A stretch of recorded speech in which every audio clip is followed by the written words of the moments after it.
जय हिंद साथियों, स्वागत है आप सभी का free exam zone YouTube channel पर। आज हम आप सभी के लिए लूसेंट के 1000 महत्वपूर्ण प्रश्न की श्रृंखला में 100 क्वेश्चन लेकर के आए हैं। अगर आप किसी भी प्रतियोगी परीक्षा की तैयारी कर रहे हैं तो ये वीडियो आपको ज़रूर देखना चाहिए। तो चलिए वीडियो को स्टार्ट करते हैं। पहला क्वेश्चन, सिंधु घाटी सभ्यता के लोगों का मुख्य व्यवसाय क्या था? तो सिंधु घाटी सभ्यता के लोगों का मुख्य व्यवसाय व्यापार था। पुराणों की संख्या कितनी है? तो पुराणों की संख्या 18 है। पुराणों की संख्या कितनी है? पुराणों की संख्या 18 है। जैन परंपरा के अनुसार जैन धर्म में कुल कितने तीर्थंकर हुए? तो जैन परंपरा के अनुसार जैन धर्म में कुल 24 तीर्थंकर हुए। महावीर की मृत्यु कहाँ हुई थी? तो महावीर की मृत्यु पावापुरी में हुई थी। अगला क्वेश्चन, रेगुलेटिंग एक्ट कब पारित हुआ? तो रेगुलेटिंग एक्ट 1773 में पारित हुआ। भारत का संविधान कब लागू हुआ था? तो भारत का संविधान 26 जनवरी 1950 को लागू हुआ था। संपूर्ण भारतीय संविधान के निर्माण में संविधान सभा को कितना समय लगा? तो संपूर्ण भारतीय संविधान के निर्माण में संविधान सभा को 2 वर्ष 11 महीने 18 दिन लगे। संविधान सभा के कितने उपस्थित सदस्यों ने संविधान पर हस्ताक्षर किए? तो संविधान सभा के 284 उपस्थित सदस्यों ने संविधान सभा पर हस्ताक्षर किए। संविधान सभा के अस्थायी अध्यक्ष कौन थे? तो संविधान सभा के अस्थायी अध्यक्ष सच्चिदानंद सिन्हा थे। अगला क्वेश्चन, संविधान सभा के अस्थायी अध्यक्ष कौन थे? तो संविधान सभा के अस्थायी अध्यक्ष डॉक्टर राजेंद्र प्रसाद थे। अस्थायी अध्यक्ष की बात करें तो सच्चिदानंद सिन्हा। विश्व का सबसे बड़ा लिखित एवं सर्वाधिक व्यापक संविधान किस देश का है? तो विश्व का सबसे बड़ा लिखित एवं सर्वाधिक व्यापक संविधान भारत का है। अगला क्वेश्चन, भारतीय संविधान का अभिभावक कौन होता है? तो भारतीय संविधान का अभिभावक सर्वोच्च न्यायालय होता है। भारत में वयस्क मताधिकार की उम्र सीमा क्या है? तो भारत में वयस्क मताधिकार की उम्र सीमा 18 वर्ष है। अगला क्वेश्चन, वर्तमान में भारतीय संविधान में कुल कितनी अनुसूचियां हैं? तो वर्तमान में भारतीय संविधान में कुल 12 अनुसूचियां हैं। मूल संविधान में कितनी अनुसूचियां थी? तो मूल संविधान में 8 अनुसूचियां थी। भूगोल का जनक किसे कहा जाता है? तो भूगोल का जनक हिकेटियस को कहा जाता है। सौर प्रणाली की खोज किसने की थी? तो सौर प्रणाली की खोज कापरनिकस ने की थी। सूर्य के चारों ओर घूमने वाले खगोलीय पिंड क्या कहलाते हैं? तो सूर्य के चारों ओर घूमने वाले खगोलीय पिंड ग्रह कहलाते हैं। ग्रहों की गति का नियम किसने प्रतिपादित किया था? तो ग्रहों की गति का नियम केपलर ने प्रतिपादित किया था। किस दिन पृथ्वी सूर्य के सबसे निकट होती है? तो 3 जनवरी को पृथ्वी सूर्य के सबसे निकट होती है। आकार की दृष्टि से सौरमंडल में पृथ्वी का कौन सा स्थान है? तो आकार की दृष्टि से सौरमंडल में पृथ्वी का 5वां स्थान है। लोकटक झील किस राज्य में स्थित है? तो लोकटक झील मणिपुर में स्थित है। लोकटक झील कहाँ स्थित है? तो लोकटक झील मणिपुर में स्थित है। भारत में सबसे बड़ी अंतर्देशीय खारे पानी की झील सांभर झील किस राज्य में है? तो भारत में सबसे बड़े अंतर्देशीय खारे पानी की झील सांभर झील जो है ये राजस्थान में स्थित है। अगला क्वेश्चन, कोलेरू झील किस राज्य में है? तो कोलेरू झील आंध्र प्रदेश में है। भारत का सबसे ऊंचा नदी बांध कौन सा है? तो भारत का सबसे ऊंचा नदी बांध टिहरी बांध है। कयाल क्या है? तो कयाल केरल के एक लेगून है। कयाल क्या है? केरल का एक लेगून। हैदराबाद एवं सिकंदराबाद के बीच कौन सी झील स्थित है? तो हैदराबाद एवं सिकंदराबाद के बीच हुसैन सागर झील स्थित है। अगला क्वेश्चन देखते हैं, भारत में विशालतम लेगून कौन सा है? तो भारत में विशालतम लेगून चिल्का है, चिल्का झील है। प्रसिद्ध लेगून झील चिल्का किस राज्य में स्थित है? तो प्रसिद्ध लेगून झील चिल्का जो है वो उड़ीसा राज्य में स्थित है। अगला क्वेश्चन देखते हैं, कार्य का मात्रक है? तो कार्य का मात्रक जूल है। अगर आप लोगों को इसकी PDF चाहिए तो आप लोग डिस्क्रिप्शन में टेलीग्राम चैनल का लिंक है, आप जा करके वहाँ से इसकी PDF पढ़ सकते हैं। प्रकाश वर्ष जिसकी इकाई है? तो प्रकाश वर्ष दूरी की इकाई है। प्रकाश वर्ष जिसकी इकाई है? तो प्रकाश वर्ष दूरी की इकाई है। बल का एसआई मात्रक है? तो बल का एसआई मात्रक न्यूटन है। विद्युत मात्रा की इकाई है? तो विद्युत मात्रा की इकाई एम्पियर है। एम्पियर क्या मापने के लिए इकाई है? तो ये एम्पियर करंट नापने की इकाई है। अगला क्वेश्चन, प्रकाश का तरंग सिद्धांत किसके द्वारा प्रतिपादित किया था? तो प्रकाश का तरंग सिद्धांत हाइगेंस के द्वारा प्रतिस्थापित किया गया था। प्रकाश के विद्युत चुंबकीय स्वरूप की खोज किसने की थी? तो प्रकाश के विद्युत चुंबकीय स्वरूप की खोज मैक्सवेल ने की थी। प्रकाश तरंग किस प्रकार की तरंग है? तो प्रकाश तरंग अनुप्रस्थ तरंग है।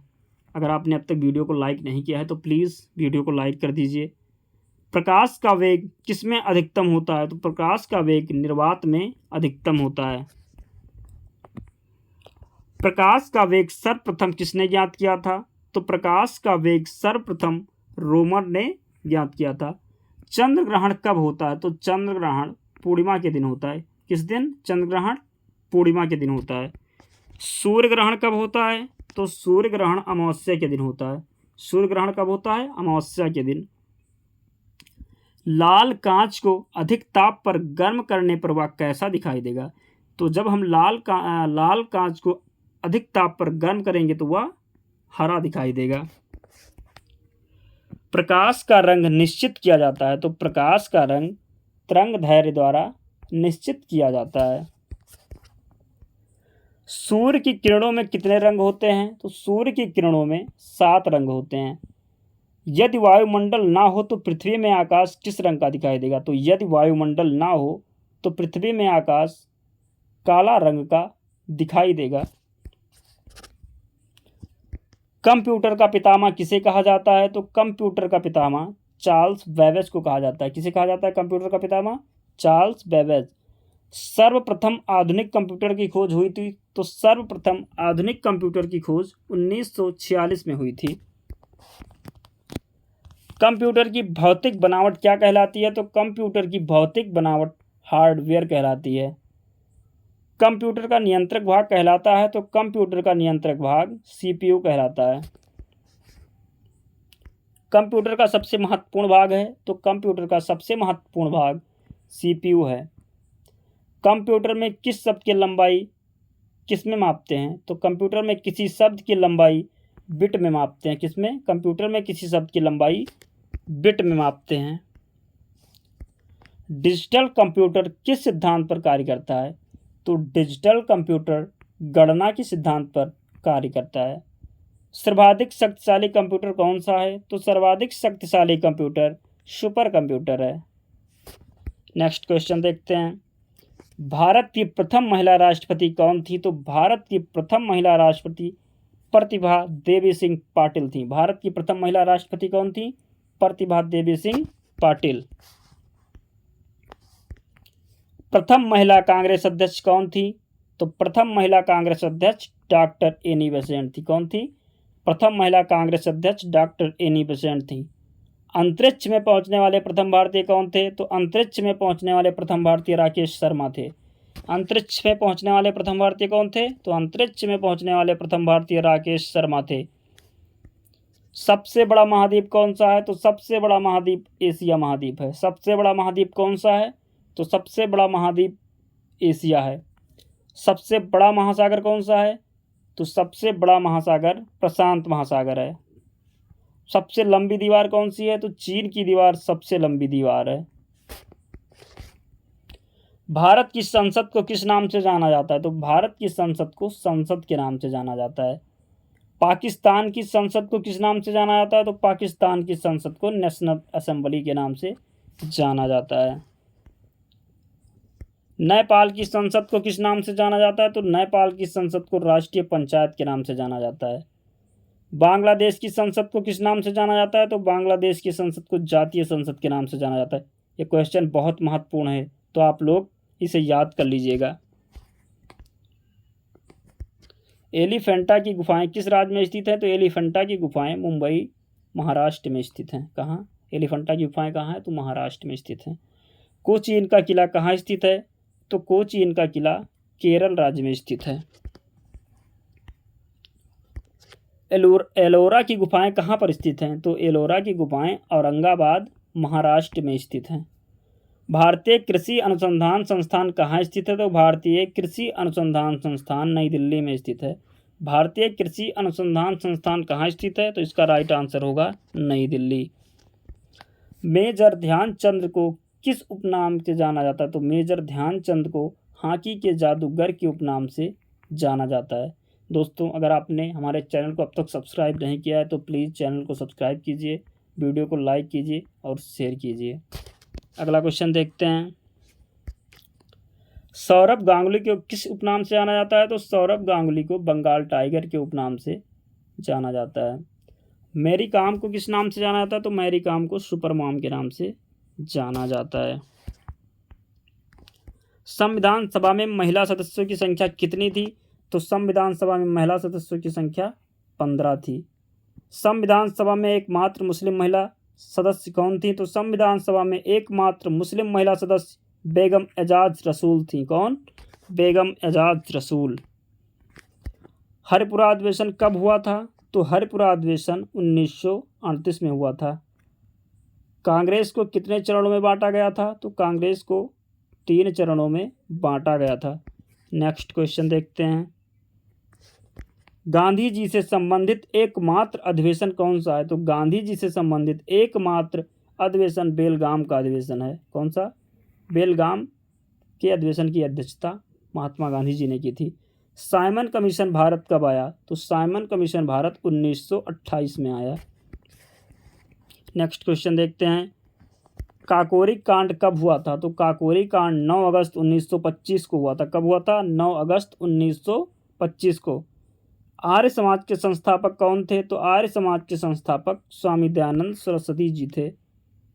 आर्य समाज के संस्थापक कौन थे? स्वामी दयानंद सरस्वती जी। स्वामी दयानंद सरस्वती के बचपन का नाम क्या था? तो स्वामी दयानंद सरस्वती के बचपन का नाम मूलशंकर था। नेक्स्ट क्वेश्चन देखते हैं। आत्मीय सभा के संस्थापक कौन थे? तो आत्मीय सभा के संस्थापक जो थे राजा राम मोहन राय। आत्मीय सभा के संस्थापक राजा राम मोहन राय थे। प्रार्थना समाज के संस्थापक कौन थे? तो प्रार्थना समाज के संस्थापक आत्मारंग पांडुरंग थे। प्रार्थना समाज के संस्थापक कौन थे? आत्माराम पांडुरंग। थियोसॉफिकल सोसाइटी की स्थापना कब हुई थी? तो थियोसॉफिकल सोसाइटी की स्थापना 1875 में हुई थी। तिरंगे का निर्माण कौन करता है? तिरंगे का निर्माण करता कौन है? यानी कि तिरंगे का निर्माण जो है कौन किया था? तो इसका राइट आंसर होगा पिंगली वेंकैया ने। तिरंगे का निर्माण पिंगली वेंकैया ने किया था। राज्य के नीति निर्देशक तत्व किस देश से लिए गए हैं? तो राज्य के नीति निर्देशक तत्व आयरलैंड से लिए गए हैं। नेक्स्ट क्वेश्चन देखते हैं। केंद्र व राज्य शक्तियों का बंटवारा किस देश से लिया गया है? तो केंद्र व राज्य शक्तियों का बंटवारा कनाडा देश से लिया गया है। मौलिक कर्तव्य कहाँ से लिए गए हैं? तो मौलिक कर्तव्य सोवियत संघ रूस से लिए गए हैं। मौलिक कर्तव्य कहाँ से लिए गए हैं? तो मौलिक कर्तव्य सोवियत संघ रूस से लिए गए। अगर आप लोगों ने अब तक वीडियो लाइक नहीं किया है तो प्लीज़ वीडियो को लाइक कर दीजिए। मौलिक अधिकार कहाँ से लिए गए हैं? तो मौलिक अधिकार अमेरिका से लिए गए हैं। मौलिक अधिकार कहाँ से लिए गए हैं? मौलिक अधिकार अमेरिका से लिए गए हैं। वर्तमान में संविधान सभा में कुल कितने भाग हैं? तो वर्तमान में संविधान सभा में कुल 25 भाग हैं। नेक्स्ट क्वेश्चन देखते हैं। संविधान में पहला संशोधन कब हुआ था? तो संविधान में पहला संशोधन 1951 में हुआ था। 1951 में पहला संशोधन हुआ था जिससे 9वीं अनुसूची जोड़ी गई थी। संविधान में 52वां संविधान संशोधन द्वारा कौन सी अनुसूची जोड़ी गई? तो संविधान में 52वें संविधान संशोधन के द्वारा 10वीं अनुसूची जोड़ी गई। और 10वीं अनुसूची किससे संबंधित है? तो 10वीं अनुसूची दल बदल से संबंधित है। ये भी आपको ध्यान रखना है। 10वीं अनुसूची किससे संबंधित है? तो 10वीं अनुसूची दल बदल से संबंधित है। ध्यान रखना आप लोग। वर्तमान में मौलिक अधिकारों की संख्या कितनी है? तो वर्तमान में मौलिक अधिकारों की संख्या 6 है। कितनी है वर्तमान में मौलिक अधिकारों की संख्या? 6। अब बात करें हम अगले क्वेश्चन की। उपाधियों का अंत किस अनुच्छेद में है? तो उपाधियों का अंत अनुच्छेद 18 में है। नेक्स्ट क्वेश्चन देखते हैं। वाक एवं अभिव्यक्ति की स्वतंत्रता किस अनुच्छेद में है? तो वाक एवं अभिव्यक्ति की स्वतंत्रता अनुच्छेद 19 में है। प्राण एवं दैहिक स्वतंत्रता का अधिकार किस अनुच्छेद में है? तो प्राण एवं दैहिक स्वतंत्रता का अधिकार अनुच्छेद 21 में है। प्राण एवं दैहिक स्वतंत्रता का अधिकार अनुच्छेद 21 में है। कितनी शास्त्रीय भाषाएं हैं? तो शास्त्रीय भाषाओं की संख्या 6 है। शास्त्रीय नृत्य की संख्या कितनी है? तो शास्त्रीय नृत्य की संख्या 8 है। तमाशा कहाँ का लोक नृत्य है? तो तमाशा महाराष्ट्र का लोक नृत्य है। मधुबनी कहाँ की चित्रकला है? तो मधुबनी बिहार की चित्रकला है। मधुबनी कहाँ की चित्रकला है? बिहार की। मोहिनीअट्टम कहाँ का शास्त्रीय नृत्य है? तो मोहिनीअट्टम केरल का शास्त्रीय नृत्य है। कथक कहाँ का राष्ट्रीय नृत्य है? तो कथक यूपी का राष्ट्रीय नृत्य। कथक कहाँ का राष्ट्रीय नृत्य है? तो कथक यूपी का राष्ट्रीय नृत्य है। दोस्तों, ये लास्ट क्वेश्चन था। अगर आप लोगों को वीडियो पसंद आई हो तो प्लीज़ वीडियो को लाइक कीजिए, शेयर कीजिए, चैनल को सब्सक्राइब कीजिए। मिलते हैं अगले वीडियो में। तब तक के लिए ध्यान रखें, पढ़ते रहें। जय हिंद,